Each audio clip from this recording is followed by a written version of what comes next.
ఆ రోజులే బాగున్నాయి. టెన్షన్లు, ఒత్తిళ్లు, డబ్బు సంపాదన ఇలా అతిగా ఆలోచనలు లేకుండా ఉన్నంతలో కుటుంబమంతా కలిసి ఆనందంగా గడిపిన ఆ రోజులే బాగున్నాయి. ఆదివారం ఆటలాడుతూ అన్నాన్ని మరచిన ఆ రోజులే బాగున్నాయి. మినరల్ వాటర్ గోల లేకుండా కుళాయి దగ్గర, బోరింగుల దగ్గర, బావుల దగ్గర నీళ్లు తాగిన ఆ రోజులే బాగున్నాయి.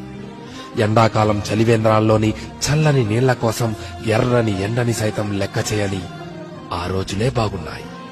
వందల కొద్దీ ఛానళ్లు లేకున్నా ఉన్న ఒక్క దూరదర్శన్లో శుక్రవారం చిత్రలహరి, ఆదివారం సినిమా కోసం వారమంతా ఎదురు చూసిన ఆ రోజులే బాగున్నాయి.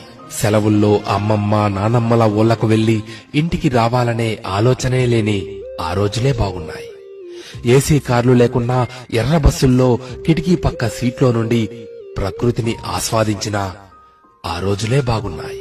మొబైల్ డేటా గురించి ఆలోచించకుండా బర్త్డే డేట్ గురించి మాత్రమే ఆలోచిస్తూ చాక్లెట్లు పంచిన ఆ రోజులే బాగున్నాయి.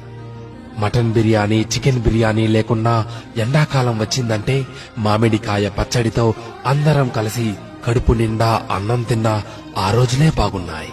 ఇప్పుడు జేబు నిండా కార్డులున్నా, పర్సు నిండా డబ్బులున్నా అమ్మ కొట్టుకు పంపితే మిగిలిన చిల్లరను కాజేసిన ఆ రోజులే బాగున్నాయి.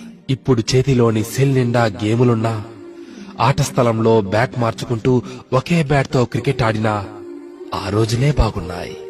ఇప్పుడు బీరువా నిండా జీన్స్ ప్యాంట్స్, టీషర్ట్లు ఉన్నా 2-3 నిక్కర్లతో, కురచ షర్ట్లతో బడికి వెళ్లిన ఆ రోజులే బాగున్నాయి. ఇప్పుడు బేకరీల్లో కూల్ కేకులు తింటున్నా, 25 పైసల ఆశా జాకెట్లు తిన్నా ఆ రోజులే బాగున్నాయి.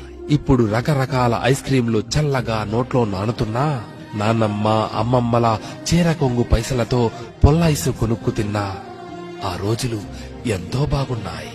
పొద్దుపోయేదాకా పొలంలో పనిచేసుకుని ఎలాంటి చీకో చింత లేకుండా ఇంటికి చేరుకొని చందమామను చూస్తూ నిద్రలోకి జారి కమ్మని కాళ్ళు కన్నా ఆ రోజులే బాగున్నాయి.